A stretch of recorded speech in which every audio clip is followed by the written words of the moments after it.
ಇವತ್ತು ದೇಶಾದ್ಯಂತ ರದ್ದಾಗಿದ್ದಂಥ NEET UG ಪರೀಕ್ಷೆ ಮರುಪರೀಕ್ಷೆ ನಡೀತಾ ಇದೆ.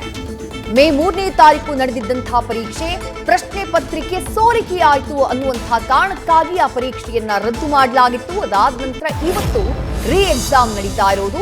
ಒಟ್ಟು 22,78,000 ಅಭ್ಯರ್ಥಿಗಳು ಈ ಪರೀಕ್ಷೆಯಲ್ಲಿ ಭಾಗಿಯಾಗ್ತಿದ್ದಾರೆ.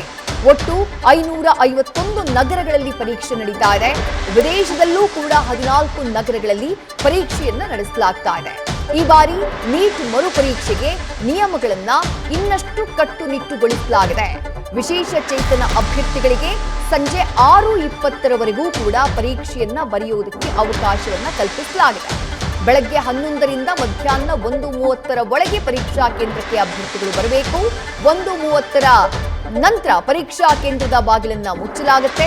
ಆ ನಂತರ ಬರುವಂತಹ ಪರೀಕ್ಷಾರ್ಥಿಗಳಿಗೆ ಬಾಗಿಲನ್ನ ತೆರೆಯಲಾಗುವುದಿಲ್ಲ. ನೀಟ್ ಪರೀಕ್ಷೆ ರೀ ಎಕ್ಸಾಮ್ ಬಹಳ ನಿಗಾ ಇಟ್ಟು ಕೇಂದ್ರ ಸರ್ಕಾರ ಈ ಬಾರಿ ಪರೀಕ್ಷೆಯನ್ನ ನಡೆಸ್ತಾ ಇದೆ.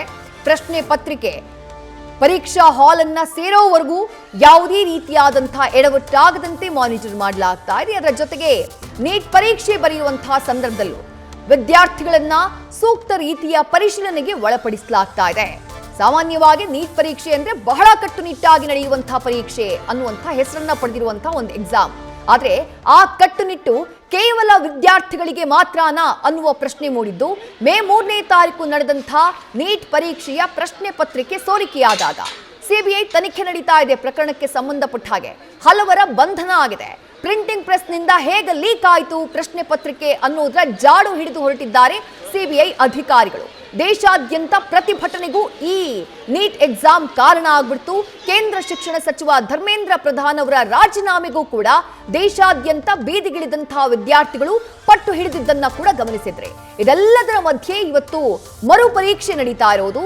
ಆ ಮರುಪರೀಕ್ಷೆಗೆ ರಾಜಧಾನಿ ಬೆಂಗಳೂರು ಸೇರಿದಂತೆ ಎಲ್ಲಾ ಕಡೆ ಸೂಕ್ತ ರೀತಿಯ ತಯಾರಿಯನ್ನ ಮಾಡಿಕೊಳ್ಳಲಾಗಿದೆ.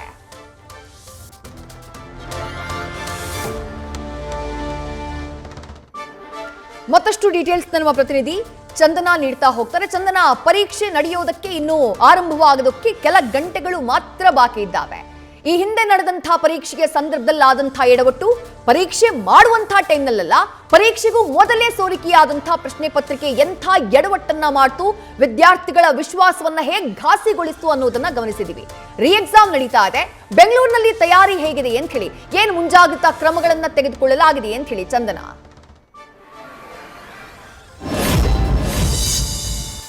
ನಿಜಕ್ಕೂ ಕಳೆದ ಬಾರಿ ಏನೆಲ್ಲ ಅವಾಂತರ ಆಯಿತು, ಎಷ್ಟೆಲ್ಲ ನಿರ್ಲಕ್ಷ್ಯ ಆಯಿತು, 14 ವಿದ್ಯಾರ್ಥಿಗಳ ಆತ್ಮಹತ್ಯೆ, ದೇಶದಾದ್ಯಂತ ಪ್ರತಿಭಟನೆ, ಇದೆಲ್ಲದರುಗಳ ನಡುವೆಯೂ ಇವತ್ತು ನೀಟ್ ಮರುಪರೀಕ್ಷೆ ನಡೀತಾ ಇದೆ. ಬೆಂಗಳೂರಲ್ಲೂ ಕೂಡ ಸಕಲ ತಯಾರಿಯನ್ನ ಮಾಡಿಕೊಂಡಿರುವಂಥದ್ದು, ಅಂದ್ರೆ 3 ಹಂತಗಳಲ್ಲಿ ಭದ್ರತೆಯನ್ನ ಕೊಡ್ತಾ ಇರುವಂಥದ್ದು. ಅಂದ್ರೆ ಎಲ್ಲೂ ಕೂಡ ಯಾವ ಹಂತದಲ್ಲೂ ಕೂಡ ಲೋಪದೋಷ ಆಗದೆ ಇರೋ ರೀತಿ ಸಾಕಷ್ಟು ತಯಾರಿಯನ್ನ NTA ಮಾಡಿಕೊಂಡಿದೆ. ಈಗಾಗಲೇ ಬೆಳಗ್ಗೆ ಪರೀಕ್ಷಾ ಕೇಂದ್ರಕ್ಕೆ ಕ್ವಶನ್ ಪೇಪರ್ ಬಂದಿರುವಂತದ್ದು.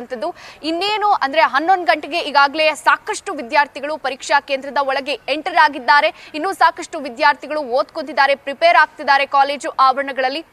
ಮತ್ತೊಂದು ಕಡೆ ಒಟ್ಟಾರೆ ಈ ಬಾರಿ 22.7 ಲಕ್ಷಕ್ಕೂ ಅಧಿಕ ವಿದ್ಯಾರ್ಥಿಗಳು ಪರೀಕ್ಷೆಯಲ್ಲಿ ಭಾಗಿಯಾಗ್ತಾ ಇರುವಂತದ್ದು. ಅಂದ್ರೆ 5,440ಕ್ಕೂ ಹೆಚ್ಚು ಕೇಂದ್ರಗಳಲ್ಲಿ ಇಡೀ ದೇಶದಲ್ಲಿ ಪರೀಕ್ಷೆ ನಡೀತಾ ಇರುವಂತದ್ದು. ಅಂದ್ರೆ ವಿದೇಶದಲ್ಲೂ ಕೂಡ 14 ಕೇಂದ್ರಗಳಲ್ಲಿ ಪರೀಕ್ಷೆ ನಡೀತಾ ಇದೆ. ಮತ್ತೊಂದು ಕಡೆ 2 ಗಂಟೆಗೆ ಪರೀಕ್ಷೆ, ಸರಿಯಾಗಿ 2 ಗಂಟೆಗೆ ಪರೀಕ್ಷೆ ಆರಂಭ ಆಗುತ್ತೆ. ಈಗಾಗಲೇ ಕೆಲವೊಂದಷ್ಟು ವಿದ್ಯಾರ್ಥಿಗಳು ಎಂಟರ್ ಆಗಿದ್ದಾರೆ. 1:40 ಅವರಿಗೆ ಕ್ವಶನ್ ಪೇಪರ್ ಬುಕ್ಲೆಟ್ ಅನ್ನ ಕೊಡ್ಲಾಗತ್ತೆ. 2 ಗಂಟೆಗೆ OMR ಶೀಟ್ ಅನ್ನ ಕೊಡ್ಲಾಗತ್ತೆ. ತದನಂತರ ಪರೀಕ್ಷೆ ಆರಂಭ ಆಗುತ್ತೆ 5:15 ಅಂದ್ರೆ ಈ ಬಾರಿ 15 ನಿಮಿಷ ಹೆಚ್ಚುವರಿಯಾಗಿ ವಿದ್ಯಾರ್ಥಿಗಳಿಗೆ ಅವಕಾಶವನ್ನ ಮಾಡಿಕೊಡ್ಲಾಗಿರುವಂತದ್ದು. ಕಳೆದ ಬಾರಿ 3 ಗಂಟೆ ಮಾತ್ರ ಸಮಯ ಇತ್ತು, ಆದ್ರೆ ಈ ಬಾರಿ 15 ನಿಮಿಷ ಹೆಚ್ಚುವರಿಯಾಗಿ ಕೊಡ್ಲಾಗ್ತಾ ಇದೆ. ಅಂಗವಿಕಲರಿಗೆ 6 ಗಂಟೆ 20 ನಿಮಿಷದವರೆಗೂ ಕೂಡ ಅವಕಾಶ ಇರುತ್ತೆ.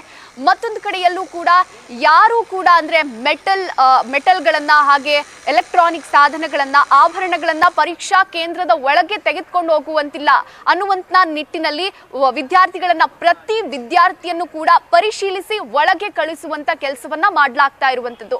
ಅಂದ್ರೆ ಒಂದ್ ರೀತಿ ಪೋಷಕರಲ್ಲೂ ಕೂಡ ಆತಂಕ ಇದೆ, ವಿದ್ಯಾರ್ಥಿಗಳಲ್ಲೂ ಆತಂಕ ಇದೆ. ಕೆಲವೊಂದಿಷ್ಟು ವಿದ್ಯಾರ್ಥಿಗಳು ಹೇಳ್ತಾ ಇರೋದನ್ನ ಕೇಳ್ತಾ ಇದ್ರೆ ಇದು ನಾವು ಸೆಕೆಂಡ್ ಚಾನ್ಸ್ ಅಂತ ಕನ್ಸಿಡರ್ ಮಾಡ್ತೀವಿ.